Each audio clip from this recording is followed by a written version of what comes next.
तो question number 1 पर आ जाइए। प्लेलिस्ट इस टेस्ट सीरीज़ की बना रखी है, डिस्क्रिप्शन बॉक्स में उसका लिंक है। UNDP United Nation Development Programme या संयुक्त राष्ट्र विकास कार्यक्रम की मूल्यांकन रिपोर्ट में उत्तर प्रदेश के कितने जिले आकांक्षी जिलों की रैंकिंग में शामिल किए गए हैं? उत्तर प्रदेश के कितने जिले हैं जो आकांक्षी जिलों की रैंकिंग में शामिल किए गए हैं? 2, 3, 4, 5।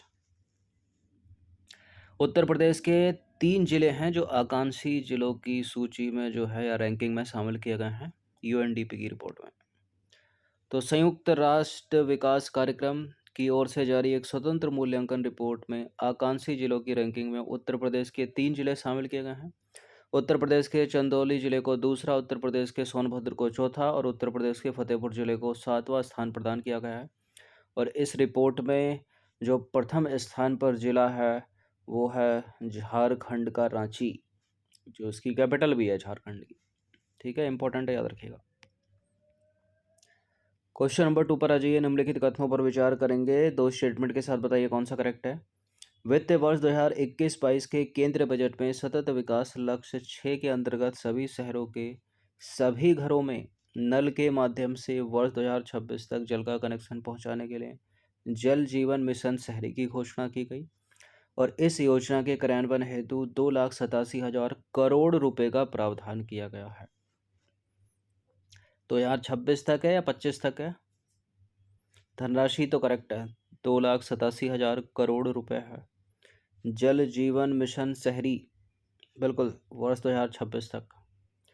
ठीक है, जल का कनेक्शन पहुंचाना है सभी शहरों के सभी घरों में वर्ष 2026 तक। करेक्ट है दोनों के दोनों स्टेटमेंट। सी है इसका आंसर।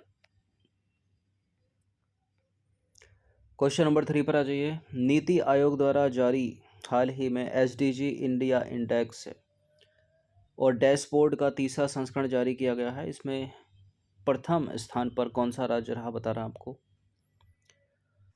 यानी सतत विकास लक्ष्य भारत सूचकांक में जो हाल ही में जारी किया गया है, उसके तीसरा संस्करण जो हाल ही में जारी किया गया है, उसमें प्रथम स्थान पर, प्रथम, दूसरा, तीसरा तीनों बता दीजिए। प्रथम पर है केरल। ठीक है, ऑप्शन नंबर ए है इसका आंसर। और दूसरे पर है हिमाचल और तीसरे पर है तमिलनाडु। तो नीति आयोग द्वारा जारी हाल ही में सतत विकास लक्ष्य भारत सूचकांक में केरल जो है वो प्रथम स्थान पर रहा, हिमाचल प्रदेश दूसरे स्थान पर और तमिलनाडु का है तीसरा स्थान। तीनों इंपॉर्टेंट है, अगर केरल ना दे तो दूसरा हिमाचल प्रदेश याद रखिए और तीसरा तमिलनाडु भी। नंबर 4 पर आ जाइए। अभी 2020 में दिसंबर में जो है दमन दीप और दादर नगर हवेली का विलय हुआ। ये 2 केंद्र शासित प्रदेश एक ही हो गए हैं। अब इनके एक होने के बाद भारत में केंद्र शासित प्रदेशों की संख्या कितनी हो गई बताइए। 9 तो रही नहीं होगी, 8 है या 7 है? 8 हो गई है। तो दमन द्वीप और दादर नगर वाली हवेली के विलय के बाद भारत में केंद्र शासित प्रदेश की संख्या जो है 8 हो गई है। क्वेश्चन नंबर 5 पर आ जाइए। भारत का पहला खाद्यान्न एटीएम निम्नलिखित में से कहाँ स्थापित किया गया है? हर वो चीज़ जो पहली है इम्पोर्टेंट है। भारत का पहला खाद्यान्न एटीएम ये स्थापित किया गया हरियाणा में, और हरियाणा के गुरुग्राम में। तो हाल ही में भारत का पहला खाद्यान्न एटीएम जो है हरियाणा के गुरुग्राम में स्थापित किया गया है। यह एटीएम मशीन जो है 5 से 7 मिनट में लगभग 70 किलो अनाज तक निकाल सकती है। अंतर्राष्ट्रीय जल दिवस पता ही होगा आपको कब बनाया जाता है? 22 का कन्फ्यूज़न है, लेकिन 22 तो सभी में है। मई है या मार्च है? मार्च है। इम्पोर्टेंट रहेगी थीम, इसकी याद रखनी है आपको। तो इस बार की थीम है 2021 की वैल्यूइंग वाटर। ठीक है, अंतर्राष्ट्रीय जल दिवस 22 मार्च को मनाया जाता है। और कब से हो रहा है ऐसा? 1992 में रियो डी जेनेरियो में आयोजित पर्यावरण एवं विकास पर संयुक्त राष्ट्र सम्मेलन में विश्व जल दिवस को मनाने की शुरुआत की गई थी, जिसका पहली बार आयोजन कब किया था? 1993 में 22 मार्च को किया गया था। ठीक है, और हर साल विश्व जल दिवस जो एक थीम के साथ मनाया जाता है। इस वर्ष की थीम यानी 2021 की थीम है वैल्यूइंग वाटर।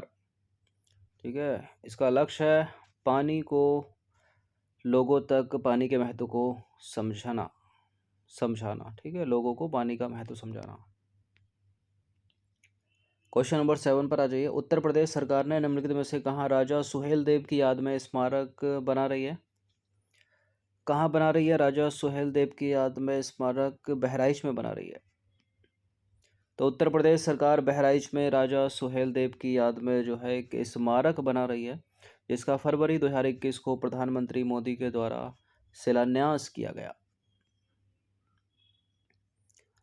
क्वेश्चन नंबर 8 पर आ जाइए। हाल ही में चर्चा में क्या रहा? जेरेंगा पोथार और ढेकियाजुली का संबंध निम्नलिखित में से किससे है? क्या ये तितली की प्रजाति, आदि मानव की प्रजाति, छिपकली की प्रजाति या ऐतिहासिक स्थल हैं? जेरेंगा पोथार और ढेकियाजुली ये जो भी हैं नॉर्थ ईस्ट के ही हैं, वैसे ही नाम लग रहा है। पहला ऑप्शन करेक्ट है, ऐतिहासिक स्थल हैं ये। तो जेरेंगा पोथार और ढेकियाजुली दोनों असम के ऐतिहासिक स्थल हैं। जेरेंगा पोथार में 17वीं शताब्दी की अहोम राजकुमारी जामती ने अपने जीवन का बलिदान दिया था। वहीं ढेकियाजुली का नाता जो है 1942 के भारत छोड़ो आंदोलन से जुड़ा है, याद रखना, असम से। हाल ही में इंडियन पार्लियामेंट ने, भारतीय संसद ने अपने निर्माण के कितने वर्ष पूरे कर लिए हैं? 1921 से इसने कर लिए 100 साल पूरे। तो 12 फरवरी 2021 को भारतीय संसद ने, इंडियन पार्लियामेंट ने अपने निर्माण के 100 साल पूरे कर लिए हैं। और 12 फरवरी 1921 को मौजूदा संसद की आधारशिला जो है ब्रिटेन के ड्यूक ऑफ कनाट ने रखी थी। किसने? Duke of Connaught. और संसद भवन का जो नक्शा है प्रख्यात डिजाइनर सर हर्बर्ट वेकर ने, ठीक है, सर हर्बर्ट वेकर ने सर एडविन ल्यूटियंस के साथ मिलकर जो है वो तैयार किया था। क्वेश्चन नंबर 10 पर आ जाइए। चौरी चौरा उत्तर प्रदेश के किस जिले में है? चौरी चौरा उत्तर प्रदेश के किस जिले में है? गोरखपुर जिले में है। 1922 में हुई थी ये घटना, जिसके कारण गांधी जी ने असहयोग आंदोलन स्थगित कर दिया था। तो चौरी चौरा उत्तर प्रदेश के गोरखपुर जिले में स्थित एक कस्बा है, ठीक है। लखनऊ बोल दिया क्या? गोरखपुर जिले में एक कस्बा है। और 4 फरवरी 1922 को किसानों की एक भीड़ ने यहाँ पर एक पुलिस स्टेशन में आग लगा दी थी। इसमें 22 पुलिस कर्मियों की मृत्यु हो गई थी। इस घटना को देखकर महात्मा गांधी ने असहयोग आंदोलन स्थगित कर दिया था, वापस ले लिया था। भगवान दीन अहीर का नाम जो है इससे जुड़ा हुआ है। क्वेश्चन नंबर 11 पर आ जाइए। भारत का पहला ट्रांसजेंडर विश्वविद्यालय कहाँ स्थापित किया जाएगा?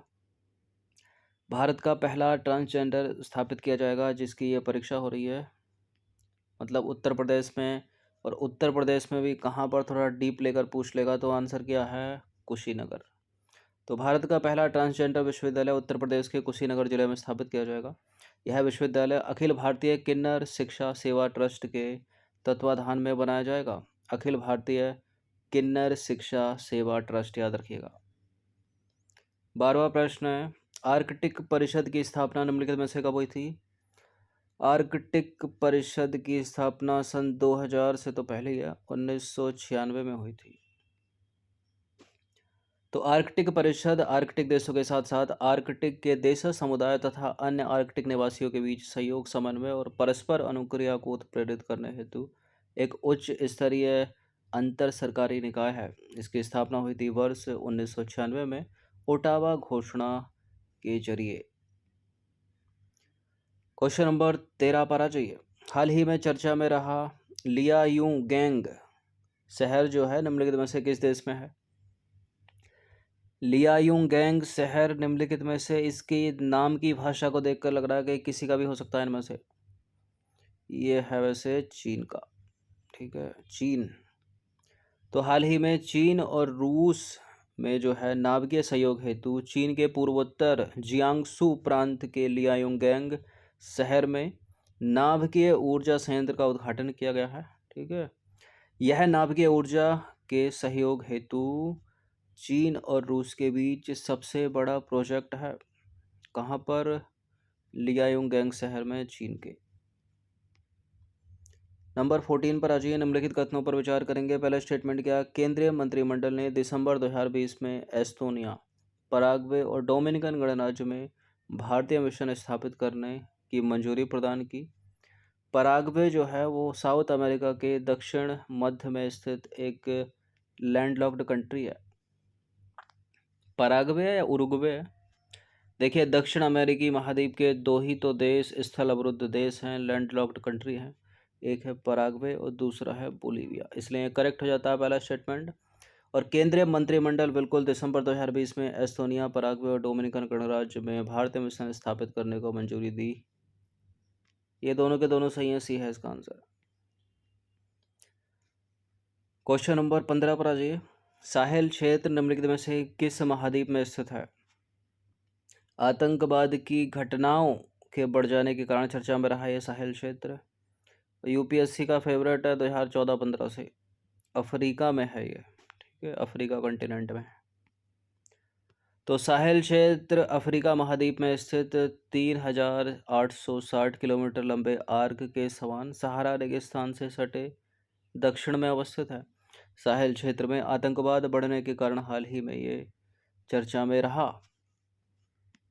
तो ये करंट से रिलेटेड 15 प्रश्न थे, इनकी प्रैक्टिस एक बार कर लीजिएगा। धन्यवाद।